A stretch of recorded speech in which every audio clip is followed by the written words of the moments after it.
سورہ قیامہ بہت ہی پیاری صورت ہے قرآن پاک کی، بہت پیارا اس کا ردم ہے، اور اس کی جو آیات ہیں چھوٹی ہیں، ردم اس کا بہت تیز ہے، اس کا جو صوتی آہنگ ہے ڈیوائن، اس کے اندر جو ایک چاشنی ہے وہ بہت زیادہ ہے، اس کو آپ پڑھیں گے، اور اس کے جو مضامین ہیں بہت ہی پرحکمت، بڑا ہی جلالی اس کا انداز ہے۔ اور بنیادی طور پر اس صورت کا جو آغاز کیا گیا ہے وہ ہے انکار آخرت کی زوردار نفی۔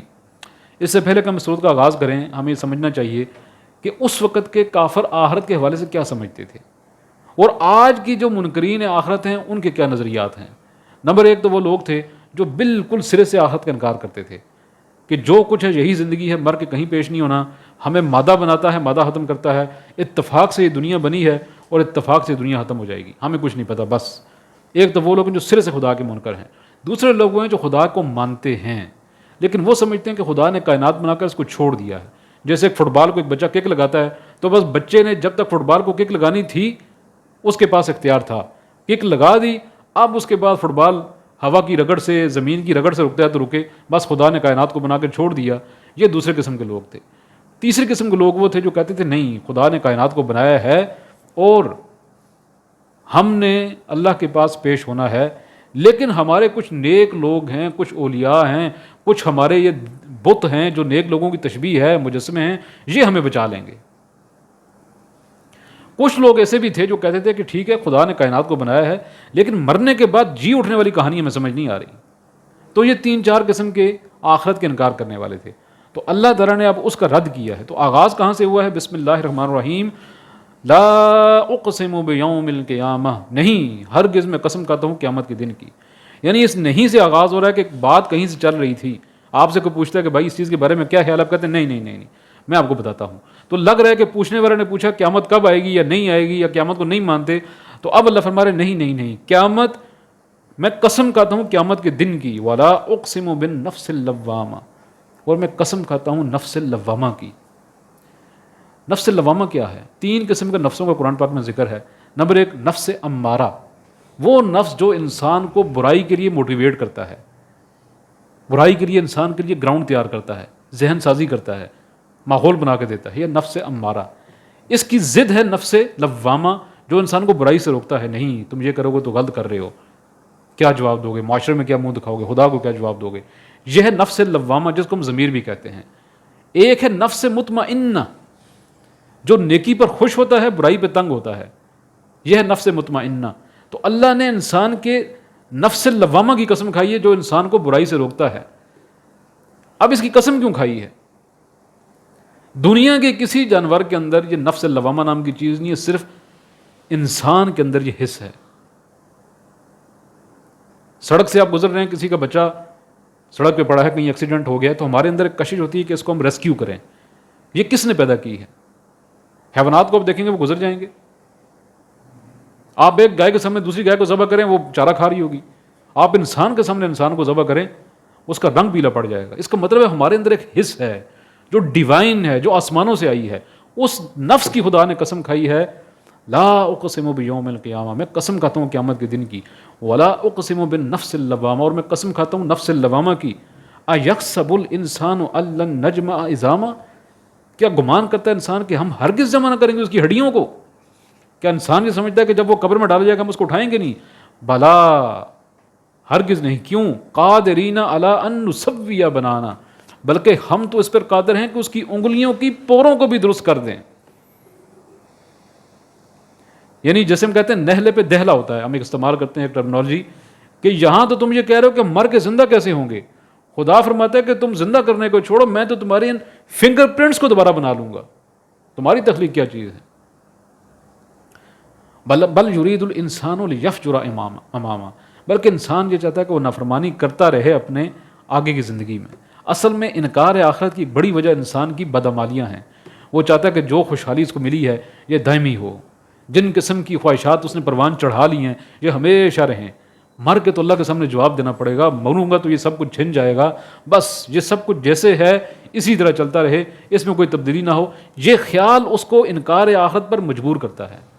تو اس کو اللہ تعالیٰ نے یہاں بتایا کہ بل یرید الانسان لیفجر امامہ، بلکہ انسان یہ چاہتا ہے کہ وہ نافرمانی کرتا رہے اپنے آگے کی زندگی میں۔ اب اسی طرح کا ایک سوال ہے یسأل ایان یوم القیامہ، ایسا انسان جو اپنے نفس کا غلام بن چکا ہے کہتا ہے، انسان پوچھتا ہے کہ کب ہوگی قیامت، طنزیہ انداز میں حضور سے پوچھا کرتے تھے اور حضور پہ تنقید کیا کرتے تھے، ایک دوسرے کو ڈسکس کیا کرتے تھے گلی محلوں میں کہ بھائی تم نے کچھ سنا؟ حضرت محمد صلی اللہ علیہ وسلم فرما رہے ہیں کہ جب ہم مر جائیں گے، ہڈیاں ہو جائیں گے، میں دوبارہ اٹھایا جائے گا، اور تم نے سنا کہ وہ کہہ رہے ہیں کہ ہمارے باپ دادا کو ہی بلایا جائے گا، اور اس سے بڑھ کر وہ یہ کہہ رہے ہیں کہ ان ہڈیوں کو دوبارہ انسان بنا کے جواب دہی کرنی پڑے گی۔ تو یہ طنز تھا جس کو خدا نے نقل کیا ہے، یسأل ایان یوم القیامہ، وہ پوچھتے ہیں کہ قیامت کب آئے گی۔ فَإِذَا بَرِقَ الْبَصَرُ، اب اللہ نے فرمایا ہے پھر جب آنکھیں پتھرا جائیں گی، وَخَسَفَ الْقَمَرُ، اور چاند بے نور ہو جائے گا، وَجُمِعَ الشَّمْسُ وَالْقَمَرُ، اور چاند اور سورج جمع کر دیے جائیں گے۔ یعنی جو کاسمک بیلنس ہے اس کائنات کے اندر، اگر اس میں تھوڑا سا بھی فرق آ جائے تو یوں محسوس ہوگا کہ جو بڑے کرے ہیں چھوٹے کروں کو سک کر لیں گے، چاند چھوٹا ہے سورج اس کو سک کر لے گا، یہ کائنات چل ہی توازن پہ رہی ہے۔ وَجُمِعَ الشَّمْسُ وَالْقَمَرُ يَقُولُ الْإِنسَانُ يَوْمَئِذٍ أَيْنَ الْمَفَرُّ، اس دن انسان کہے گا کہ بھاگنے کی کوئی جگہ ہے۔ جیسے آپ دیکھتے ہیں کہ زلزلہ آ جائے تو انسان کمرے میں نکلتا ہے کہ جوتیوں کو تلاش کروں، چادر کو تلاش کروں، باہر نکلوں، سمجھ نہیں آ رہی تھی، اوسان خطا ہو جاتے ہیں۔ تو جب پوری دنیا ہل رہی ہوگی تو انسان سوچے گا کہاں پہ جاؤں میں۔ کلا لا وزرا، ہرگز نہیں، کوئی جائے پناہ نہیں، الی ربک یومئذ المستقر، آج تیرے رب کی طرف ٹھکانا ہے۔ ظاہری بات ہے جب زلزلہ آئے گا آدھا گھنٹہ پونا گھنٹہ نہیں رکے گا تو انسان یہ سمجھ لے گا کہ اس سے پہلے دنیا میں زلزلے آ کے رک جایا کرتے تھے، اب معاملہ کچھ گڑبڑ ہے، اور جتنی شدت سے زلزلے آ رہے ہیں اس کا مطلب ہے کائنات ختم ہو رہی ہے۔ یُنَبَّأُ الْإِنسَانُ يَوْمَئِذٍ بِمَا قَدَّمَ وَأَخَّرَ، اب اللہ نے اس سٹوری کو کٹ اٹ شارٹ جیسے ہم کہتے ہیں کیا ہے۔ قیامت آ گئی، زمین ہل گئی، اللہ کے سامنے کھڑے ہیں، بتایا جائے گا انسان کو اس دن جو اس نے آگے بھیجا اور جو پیچھے چھوڑا۔ جو مال ہم نے آگے کے لیے بھیجے وہ بھی ہوں گے، اور جو اولاد دنیا میں چھوڑ گئے، جو صدقہ خیرات کا کام کو کر لیا، کوئی اسی اچھے کام کی بنیاد رکھ دی تو اجر ہی اجر ہے، کسی برے کام کی بنیاد رکھ دی تو ساری زندگی کے لیے عذاب ہے۔ بل الانسان علی نفسہ بصیرہ، اور انسان خود اپنے آپ کو دیکھنے والا ہے۔ ولو القی معاذیرہ، اگرچہ وہ ہزار بہانے تلاش کرے، اگرچہ وہ بہانہ تراشیاں کرے، اللہ کو کسی گواہ کو لانے کی کیا ضرورت ہے؟ جیسے مجرم کو کہتے ہیں بھائی ٹھہرے ہم آپ کی CCTV فوٹیج چلا دیتے ہیں، آپ نے فلاں جگہ پہ چوری کی ہے، تو وہ کہتا ہے رہنے دو مجھے پتہ ہے، بس میں آپ کو خود بتا دیتا ہوں۔ تو انسان خود گواہ ہوگا کہ میں نے یہ کیا وہ کیا۔ اب دیکھیں اس صورت کے اندر اچانک اس کے بیچ میں اللہ تعالیٰ نے ایک موضوع کو ٹچ کیا ہے، لا تحرک بہ لسانک لتعجل بہ، اے نبی صلی اللہ علیہ وسلم آپ قرآن کے حوالے سے اپنی زبان مبارک کو جلدی حرکت مت دیجیے۔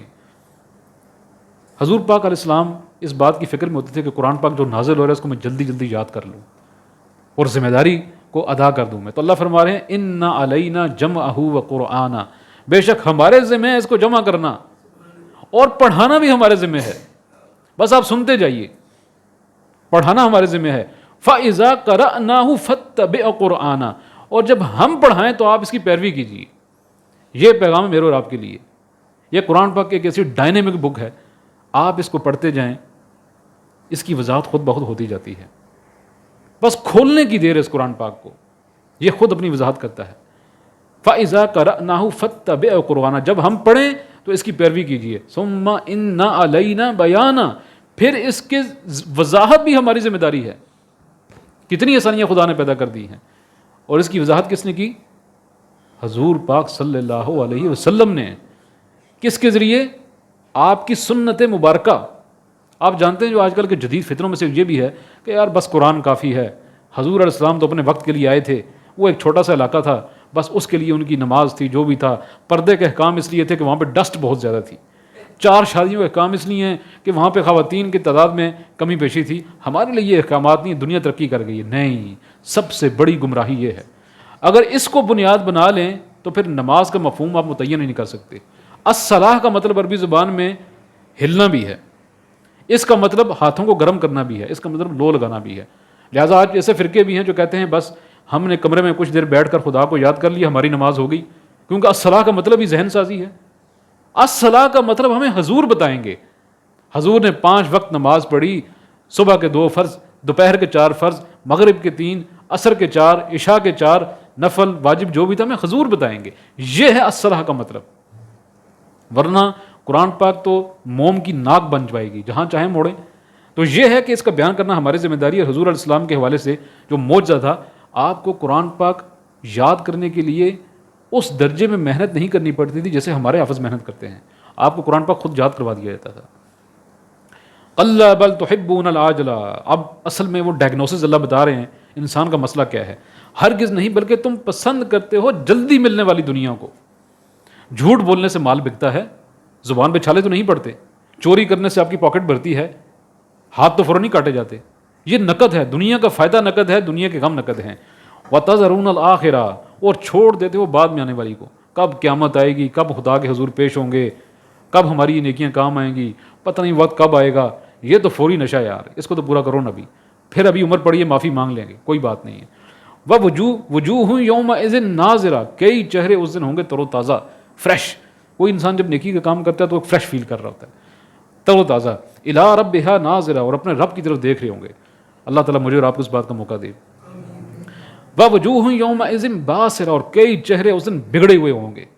جیسے کوئی انسان چوری کر کے آئے, پکڑا جائے, رنگے ہاتھوں قتل کر کے آئے, تو آپ اس کی شکل کو دیکھیں, بالکل اس پہ 12 بج رہے ہوتے ہیں, نحوست چھائی ہوئی ہوتی ہے. تَظُنُّ أَن يُفْعَلَ بِهَا فَاقِرَةٌ.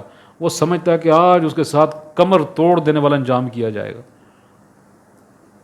اب اس کے بعد کی جو آیات ہیں, یقین مانیں لرز جاتا ہے انسان ان آیات کو پڑھ کے. اس میں موت کا نقشہ کھینچا گیا ہے. آپ میں سے کوئی لوگ جب گاؤں دیہاتوں میں بزرگ فوت ہوتے ہیں یا کوئی فوتگی ہوتی ہے تو اس کے پاس لوگ بیٹھ جاتے ہیں اور میت کا مشاہدہ کرتے ہیں. تو آج کل شہروں میں تو ظاہری بات یہ چیز نہیں ہے. تو اس وقت کی ایک تصویر خدا نے کھینچی ہے. موت کے وقت نزاع کے عالم انسان کی کیا حالت ہوتی ہے. اللہ اذا بلغت التراقی. ہرگز نہیں جب پہنچ جاتی ہے جان گلے میں, ادھر ہوتی ہے جان. کبھی آپ کسی پیشنٹ کو دیکھیں موت سے چند لمحے پہلے تو اس کی صرف چھاتی حرکت کر رہی ہوتی ہے, اس کی ٹانگیں, اس کے بازو بالکل سن ہو چکے ہیں. جب جان یہاں پر پہنچ چکی ہوتی ہے, فرشتے کا ہاتھ انسان کی چھاتی پر ہوتا ہے جہاں سے وہ روح کو نکالتا ہے. وہ وکیل من راک. اور کہا جائے گا بلاؤ کسی دم جھاڑ کرنے والے کو.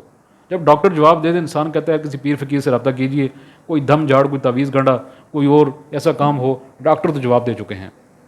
وَظَنَّ أَنَّهُ الْفِرَاقُ. اور وہ مرنے والا جان چکا ہوتا ہے کہ اب اس کا جانے کا وقت آ چکا ہے. وہ بول نہیں سکتا لیکن وہ جانتا ہے کہ بس اب وقت رخصت ہے, اب دنیا میں معاملہ میرا لپیٹ دیا گیا ہے. وَاتَّفَّتِ السَّاقُ بِالسَّاقِ.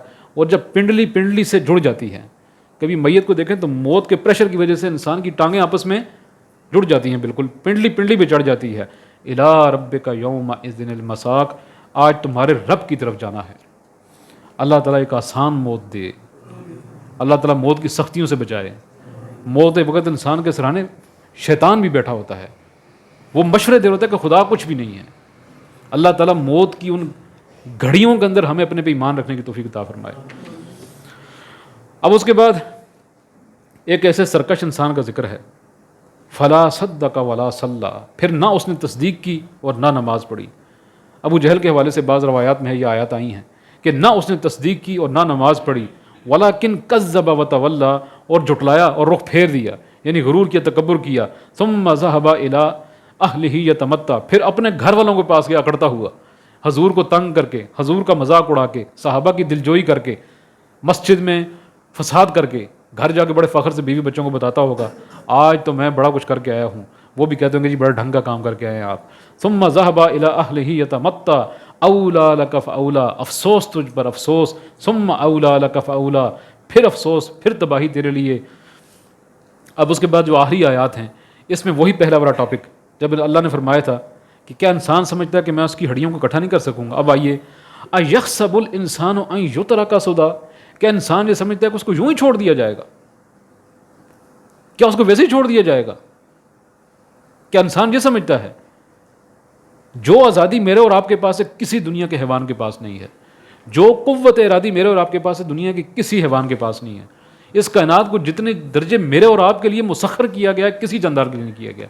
جو اخلاقی حس, نیکی اور بری کی تمیز میرے اور آپ کے اندر ہے کسی بھینس بکری ہاتھی گھوڑے میں نہیں ہے. کیا خدا میں ویسے ہی چھوڑ دے گا؟ ایحسب الانسان ان یترک سدی. انسان کیا سمجھتا ہے کہ اس کو ویسے ہی چھوڑ دیا جائے گا؟ الم یکن نطفۃ من منی یمنی. کیا وہ نہیں تھے قطرہ منی کا جو ٹپکایا گیا تھا؟ یعنی اب اللہ تعالیٰ ہمیں ہماری اوقات یاد دلا رہے ہیں کہ تم ہو کیا, تم اس رب کا انکار کر رہے ہو. تم تھے کیا؟ ایک قطرہ. ثم کان علقۃ فخلق فسوی. پھر وہ تھا جمع و خون, تو اللہ نے پیدا کیا تمہیں بالکل ٹھیک ٹھاک, ہٹا کٹا, ہاتھ پیر گوڑے گٹے کان ناک آنکھوں نے پیدا کر دیا. وجعل منہ الزوجین الذکر والانثی، پھر اس نے بنائے اس میں سے دو جوڑے مذکر اور مونس، پھر حیرت انگیز طور پہ مرد پیدا کی، عورتیں پیدا کی. الیس ذلک بقادر علی ان یحیی الموتى، کیا وہ اس بات پر قادر نہیں کہ مردوں کو زندہ کرے گا؟ کیا خوبصورت اس کا اختتام ہے اور کتنا ہی پیارا سورت کا آغاز ہے. تو یہ سورہ قیامہ. اب اس کے بعد سورہ انسان یا سورہ دہر، یہ بھی قرآن پاک کی ان صورتوں میں شامل ہے جس کا ردم حیرت انگیز طور پہ بہت ہی شاندار ہے. قرآن پاک کی اگر آپ مدنی صورتوں کو پڑھیں گے تو وہ طویل ہیں، ان کی لمبائی بہت زیادہ ہے، گہرائی کم ہے، مسائل ہیں، یہ کرو وہ نہ کرو، ڈوز ہیں ڈونٹس ہیں. مکی قرآن پاک ایک الگ جنت ہے، اس کی آیات چھوٹی ہیں، مفہوم گہرا ہے، ردم بہت تیز ہے، صوتی آہنگ بہت تیز ہے. اعوذ باللہ من الشیطان الرجیم، بسم اللہ الرحمن الرحیم. هل اتى على الانسان حین من الدہر، گزرا انسان پر زمانے میں ایک وقت ایسا بھی، لم یکن شیئا مذکورا، وہ کوئی قابل ذکر چیز ہی نہیں تھا. He was not even a dot, ایک نقطہ نہیں تھے ہم، نقطہ. میں نے آپ کو پہلے بتایا تھا ہم ڈی این اے، آج سائنسدان ڈی این اے، ہماری وہ سب سے پہلی اینٹ وہ اکائی ڈی این اے تھی. اور وہ جانتے ہیں کتنا چھوٹا ہے ڈی این اے. جب اللہ فرماتا ہے کہ تم کچھ بھی نہیں تھے، وہ ڈی این اے اتنا چھوٹا کہ اگر آپ کے 3-4 انچ کے بال کو 40,000 حصوں میں تقسیم کیا جائے تو آپ کا 40,000واں حصہ ڈی این اے ہے. یہ تھے ہم. اس ایک 40,000ویں حصے جتنے میں اللہ نے کتنی سپیس رکھی ہوئی ہے. اگر چاند تک زمین سے کتابیں رکھی جائیں، جتنا ڈیٹا اس کے اندر آتا ہے انسانی ڈی این اے میں آ سکتا ہے. 11 کھرب خلیوں سے مل کے ڈی این اے سے مل کے ہم لوگ بنے ہیں. وہ ڈی این اے ایک دھاگے سے مالیکولر وائر سے پرویا ہوا ہے، اور وہ وائر کتنی بڑی آپ جانتے ہیں. ہمارے جسم کے اندر ایک دھاگا ہے، وہ کتنا بڑا ہے. یہاں سے سورج تک آپ اگر 61 چکر لگائیں، اتنا لمبا دھاگا ہے وہ، ان بریکیبل، نہ ٹوٹا ہوا دھاگا ہمارے جسم میں پڑا ہوا ہے. وہ ڈی این اے، کس نے اس ڈی این اے کو کہا تھا کہ تم اپنی 11 کھرب کاپیاں تیار کرو؟ کس نے کہا تھا؟ یہ تھے ہم. تو جب اللہ فرماتا ہے کہ انسان پہ زمانے میں ایک ایسا وقت گزرا وہ کچھ تھا ہی نہیں، ڈی این اے بڑی بڑی خوردبینوں سے نظر نہیں آتا، تو یہ ہماری کل حیثیت تھی، یہ ہم تھے. اب آگے اللہ فرماتے ہیں انا خلقنا الانسان من نطفۃ امشاج، پھر ہم نے پیدا کیا انسان کو ملے جلے قطروں کے ساتھ یا ملے جلے نطفے کے ساتھ، نبتلیہ، تاکہ ہم اسے آزمائیں. یہ تھی مقصد، کوئی کھلواڑ نہیں تھا، کھیل کود نہیں تھا. فجعلناہ سمیعا بصیرا، پھر ہم نے اس کو خوب سننے والا اور دیکھنے والا بنایا. انا ہدیناہ السبیلا، اور پھر بے شک ہم نے اس کو راستہ بھی دکھا دیا. کہاں؟ اس قطرے سے انسان کے آنکھ کان ناک دل، اور اس کے بعد اللہ نے اس کو ہدایت کا راستہ دکھایا. اما شاکرا و اما کفورا. اب